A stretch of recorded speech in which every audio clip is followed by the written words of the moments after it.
Everybody wants to know the secret.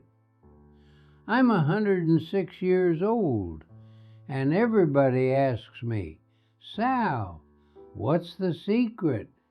How do you live so long? How are you so happy? They think I'm going to say olive oil, or wine, or walking every day. I do all those things, sure. But that's not the secret.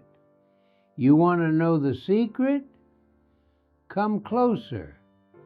I'm going to tell you something that took me 100 years to understand. The secret is you choose. Every single day you choose. Joy is not something that happens to you. Joy is something you decide. And most people, they never figure this out. They wait for life to make them happy. They wait for the right job, the right person, the right moment, and they die waiting. I didn't wait. I decided. And that's why I'm still here, still laughing, still grateful for every single day. Before you think I had it easy, let me tell you what I survived. My mother died when I was 5 years old, tuberculosis. I remember her coughing blood into a handkerchief. My father brought me to America in 1928 with $40 and no English. I was 8 years old, sleeping on a floor with 6 other people in Bensonhurst. I worked from age 10, making shoes beside my father until my fingers bled. My first wife, Anna Maria. She was the most beautiful woman I ever saw. Black hair, green eyes, voice like music. We had 9 years together. 9 years. Then one afternoon, June 14th, 1951, she went up to the roof to hang the laundry. Brain aneurysm. She was dead before she hit the ground. 28 years old. I was 31 with 2 babies and no idea how to go on. Then in 1978, my shop burned down. Everything I built for 26 years, gone in one night. I stood on the sidewalk watching 60 years of my family's work turn to ashes. I was 58. I thought, this is it. This is where I give up. So don't tell me about hard times. I know hard times. But here's what I also know. Hard times don't have to make you hard. And that's the first lesson. Write it down. Hard times don't have to make you hard. You get to choose what they make you. After Anna Maria died, I had a choice. I could be angry at God, at life, at everything. And believe me, I was angry. For about 6 months, I was the angriest man in Brooklyn. I yelled at customers. I yelled at my sister. I didn't sleep, didn't eat. My children were scared of me.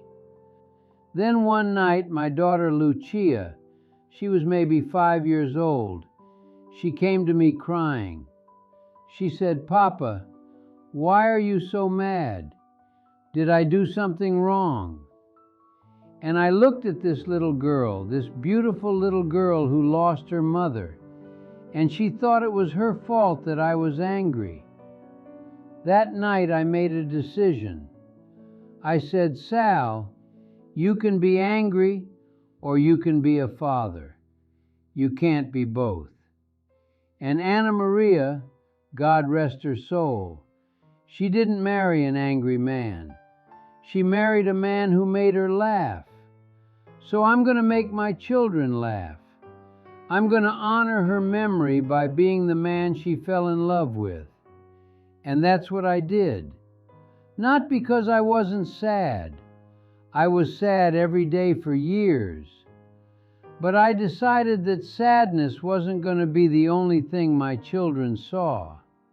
They were going to see joy too. They were going to see their father choose life.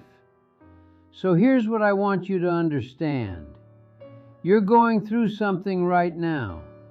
Maybe you lost someone. Maybe you lost something.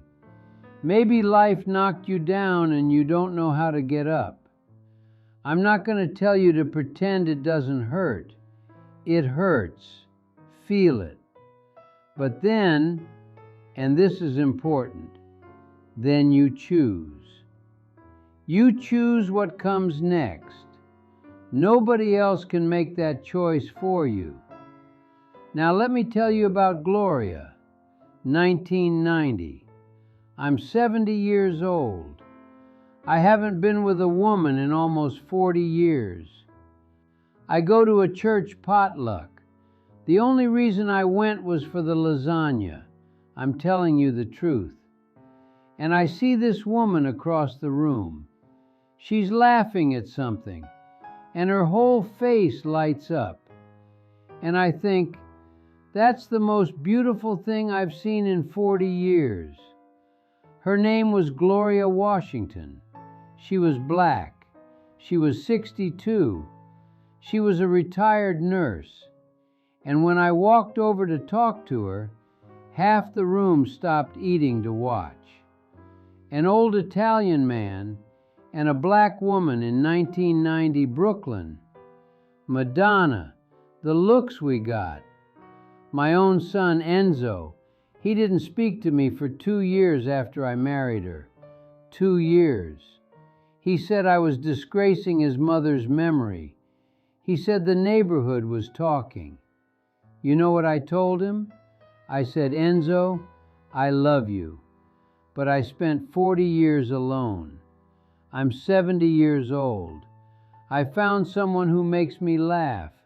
If the neighborhood doesn't like it, the neighborhood can go to hell. That's lesson number 2. Write it down. Stop caring what people think. At some point, and I hope it comes before you're 70, you realize that other people's opinions can't hurt you. Only you can hurt you by believing them. Gloria and me, we had 33 years. 33 beautiful years. She died last January in her sleep, 95 years old. I held her hand all night. I miss her every single day. But you know what? She would be so angry at me if I stopped laughing. She'd say, Sal, don't you dare sit around feeling sorry for yourself. We had 33 years. That's more than most people get. And she's right. So I keep laughing for her. You want to know what makes me happy now? I'll tell you. Coffee in the morning. The light coming through the window. My great-granddaughter Sophia, she's 7. She calls me every Sunday. The taste of good bread, the sound of Italian music, a warm bed, a stranger who smiles at me on the street. That's it. That's the whole list. I don't need a yacht. I don't need a mansion. I don't need anything I don't already have. And here's the secret inside the secret. I could have been this happy at 30, at 40, at 50, but I was too busy chasing things that didn't matter. I was too busy worrying, too busy being afraid. Lesson number 3, and this is the most important one. Happiness is not at the end of something. It's not waiting for you when you get the job, the house, the money, the whatever. Happiness is right here, right now, in the things you already have. But you have to open your eyes to see it. Most people walk right past it every single day. So tonight, when you're done watching this video, I want you to do something.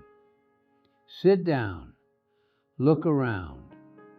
Find 3 things you're grateful for. Not big things, small things. The way your dog looks at you, the sound of your kids laughing, the fact that you can breathe without thinking about it. Start there. Gratitude is like a muscle.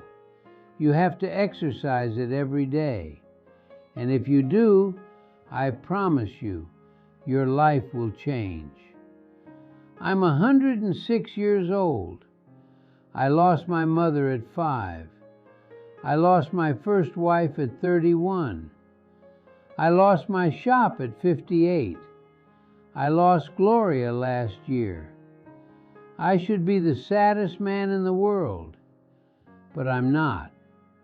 Because every morning I wake up, I say, Grazie, God. Thank you for one more day. What are we going to do with it? That's the secret. That's the whole secret. You choose joy. Every single day you choose it. Not because life is easy, life is hard. Not because nothing bad happens. Bad things happen all the time. You choose joy because the alternative is misery, and misery is a waste of whatever time you have left.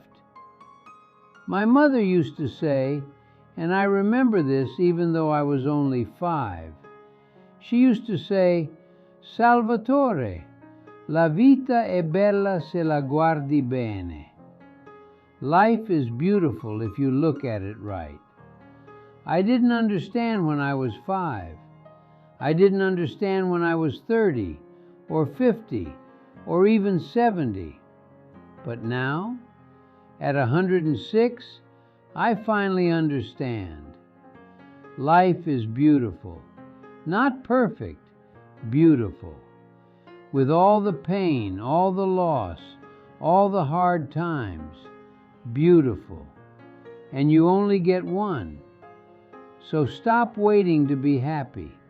Stop waiting for everything to be okay. Choose joy now, today, while you're still here to choose it. That's the secret. Now go live.